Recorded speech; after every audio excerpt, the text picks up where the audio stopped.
प्यारे छात्रों, जैसा कि आपको पता ही होगा, क्लास 12th का रिजल्ट है वो डिक्लेयर हो चुका है। तो यहाँ पर बहुत सारे स्टूडेंट्स मेरे को कमेंट कर करके क्वेश्चंस पूछ रहे थे। वहाँ पर तो मैंने उन सभी कमेंट्स को पिकअप कर लिया है।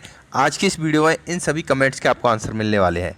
पहला क्वेश्चन पूछा गया है, पेपर द्वारा से दें या फिर नहीं दें, सारे पेपर देने पड़ेंगे या फिर अपनी चॉइस से देने पड़ेंगे। इसका आंसर मैं आपको बताऊँगा।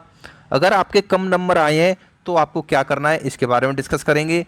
तीसरा पॉइंट है, आपके पास जो लेटर आते हैं वो कहाँ पर मिलेंगे। जैसे मैं अपनी वीडियो में कई सारे लेटर्स आपको दिखाता हूँ, तो अगर आपको वो लेटर चाहिए तो वो आपको कहाँ से मिलेंगे वो भी मैं आपको बताऊँगा।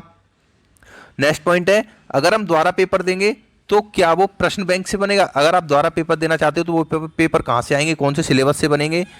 पांचवा क्वेश्चन है, रिजल्ट में करेक्शन करवाना चाहते हो तो आप क्या करें। आपका रिजल्ट आया हुआ है, उसमें अगर आपकी डेट ऑफ बर्थ, आपके फादर का नाम, माता पिता का नाम गलत है तो उसके लिए आपको क्या करना है। नेक्स्ट क्वेश्चन है, लैपटॉप मिलेगा या फिर नहीं मिलेगा। इस साल मेधावी योजना का आपको लाभ मिलेगा या नहीं मिलेगा, इसके बारे में भी बताऊंगा। अगर आपके प्रैक्टिकल के मार्क चेंज होंगे या नहीं, अगर आपको ये भी डाउट है तो इसका भी डिस्कस करेंगे।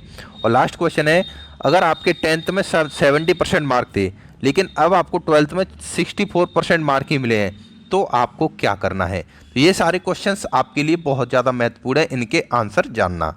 तो चलिए गाइस देखते हैं। यहाँ पर हमारा जो पहला क्वेश्चन है वो इस तरीके से रहेगा, पेपर द्वारा से दें या फिर नहीं।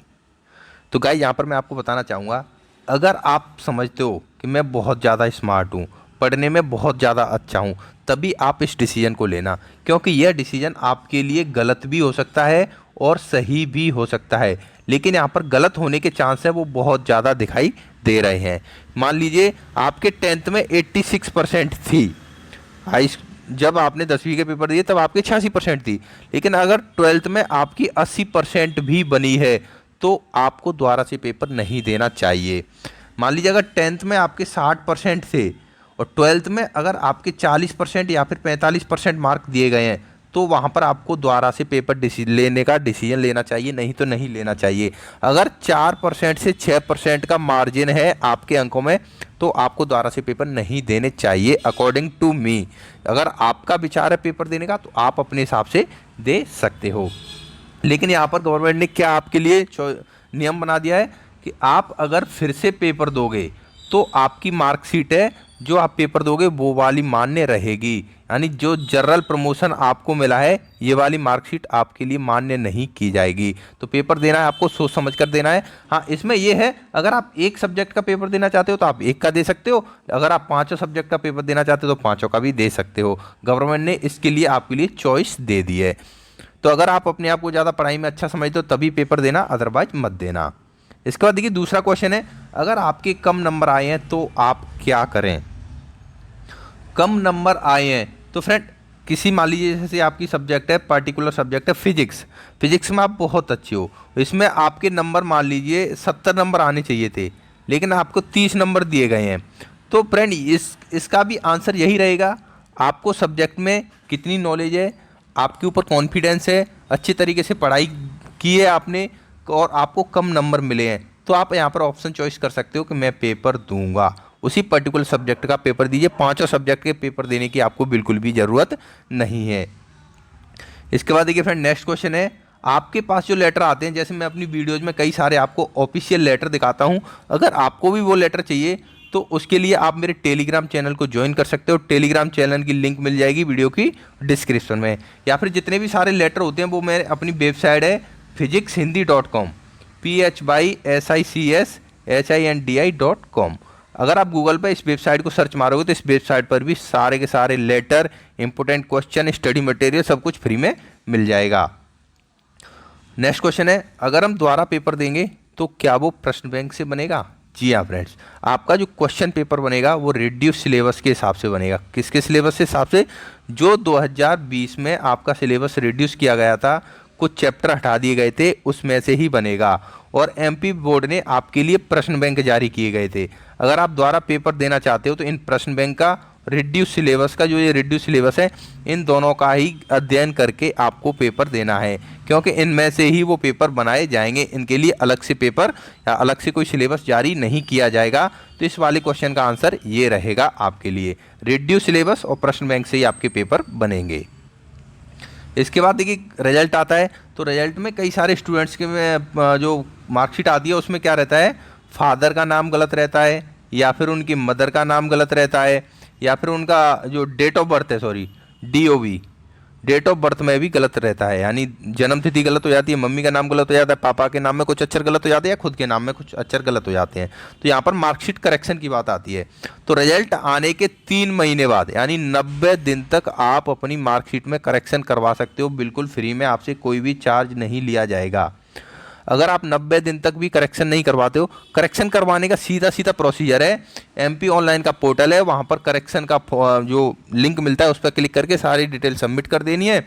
उसके कुछ चार्जेस हैं, वो पैसे जमा करके फॉर्म आपको भेज देना है और आपकी मार्कशीट करेक्शन होकर आपके घर के एड्रेस पर आ जाती है। लेकिन आप 90 दिन में भी नहीं करवा पाते हो तो यहाँ पर MP बोर्ड आपको 3 साल का समय देगा।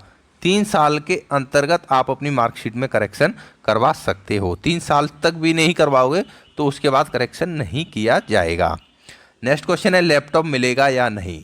तो MP बोर्ड ने इस बार क्या किया है, मेरिट लिस्ट जारी नहीं की है, कोई भी स्टूडेंट के लिए मेरिट लिस्ट जारी नहीं की गई है। तो लैपटॉप मिलता है वो मेरिट लिस्ट के आधार पर मिलता है। तो अगर मेरिट लिस्ट ही जारी नहीं की गई तो लैपटॉप किस बेसिस पर आपको दिया जाएगा, तो इसका कोई निर्धारण नहीं हुआ है, इसके ऊपर कोई घोषणा नहीं हुई है। 90% अनुमान लगाया जा रहा है आपको लैपटॉप नहीं दिया जाएगा, क्योंकि एक तो कोविड की स्थिति चल रही है जिसकी वजह से आप देख सकते हो सरकार की आर्थिक स्थिति है वो भी बिल्कुल सही नहीं है। तो यहाँ पर कोई भी सरकार नहीं चाहेगी अपने बजट से इतने सारे पैसे खर्च करना। एक तो हालात ऐसे ही ख़राब है, ऊपर से लैपटॉप में पैसे खर्च करना कोई भी गवर्नमेंट नहीं चाहेगी। इसलिए उन्होंने ये फॉर्मूला भी निकाल दिया है कि मेरिट लिस्ट जारी नहीं करेंगे तो हमको लैपटॉप भी देने की ज़रूरत नहीं पड़ेगी। तो इस साल मेधावी योजना का जो लाभ है छात्रों को देखने को शायद ही नहीं मिलेगा। हालांकि इस पर कोई अभी तक विशेष यानी विचार नहीं हुआ है, कोई भी ऑफिशियल अनाउंसमेंट नहीं आया है। अगर ऐसा कुछ आता है तो हमारे चैनल पर आपको सबसे पहले मिल जाएगा। नेक्स्ट क्वेश्चन आपका, प्रैक्टिकल के मार्क के चेंज होंगे या फिर नहीं। अगर आप चाहते हो, आप दोबारा से एग्ज़ाम देते हो, आपने वाली फिजिक्स का दोबारा से एग्ज़ाम दिया तो वहाँ जैसे पहले जो जनरल प्रमोशन के हिसाब से आपको 60 नंबर मिले थे, लेकिन आपने एग्ज़ाम दिया तो आपको यहाँ पर 80 नंबर मिले, तो वहाँ पर डेफिनेटली आपके प्रैक्टिकल के मार्क भी चेंज हो जाएंगे। तो ये सब डिपेंड करेगा आपके एग्ज़ाम देने और ना देने पर। तो यहाँ पर अगर आप एवरेज स्टूडेंट हो तो मैं आपको प्रेफर करूँगा आप एग्ज़ाम देने बिल्कुल मत जाना, क्योंकि यहाँ पर आपको पढ़ाई भी करनी पड़ेगी। अगर नंबर कम आएंगे तो आपको बहुत ज़्यादा पछतावा करना पड़ेगा।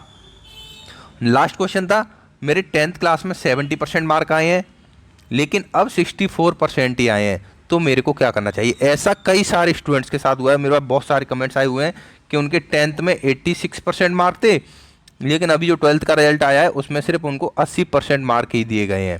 तो ऐसे में इन छात्रों को क्या करना चाहिए, यानी 6% से लेकर के 8% तक भी उनके रिजल्ट में गिरावट देखने को मिली है। तो ऐसे छात्रों को मैं यही कहूँगा, अगर आपका ऐसा रिजल्ट आया है तो आप अपने रिजल्ट से संतुष्ट रहिए, खुश रहिए, आपको ज़्यादा कुछ करने की ज़रूरत नहीं है। अगर आप दोबारा एग्ज़ाम देने जाते हो तो वहाँ पर आपको बहुत सारी समस्याओं का सामना उठाना पड़ सकता है। हो सकता है खुदा न खास्ता अगर 64% आप एग्ज़ाम देने गए तो यहाँ पर 60% भी आपकी रह सकती है। अगर आप पढ़ने में अच्छे हो तभी एग्ज़ाम देने का जो विकल्प है उसे चॉइस करना, अदरवाइज मत करना। अगर फ्रेंड इसके बाद भी आपका कोई क्वेश्चन बच गया है तो उसे इस वीडियो में कमेंट करके बता दीजिए। नेक्स्ट वीडियो में उन सभी क्वेश्चंस को भी मैं कवर कर लूँगा।